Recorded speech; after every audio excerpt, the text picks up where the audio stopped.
Right, so today I thought I'd just do like a little educational video. In front of us we have an APO 460 panel. What I want to talk to you today about is basically when mounting panels on a roof. There's pretty strict guidelines of how many hooks we need to put in per panel. So if we are going to mount a panel portrait, which this APO 460 panel is currently, you would have two bits of rail on it, so one there and one there behind it. The MCS standard and general standard is you need 2 hooks per panel, so one on each rail.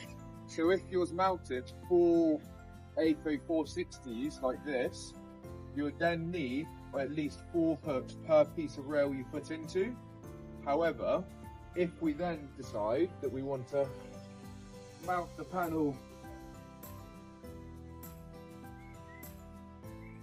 landscape, it changes again.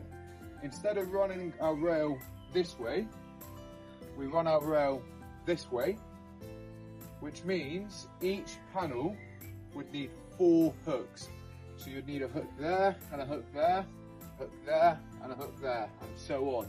So depending on which way your choosing installer decides to mount their panels, very much depends on how many hooks they get put in.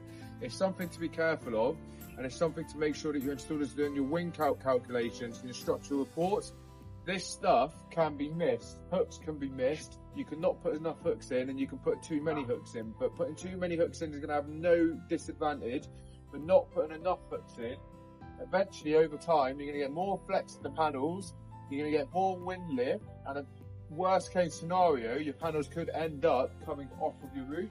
So this is something that when your installation's taking place, or when you're at your survey stage, ask your installer how many hooks they plan to put on, or ask them how they plan to do the roof, and just keep a cautious eye out to make sure they are doing it to the standard that it needs to be done to.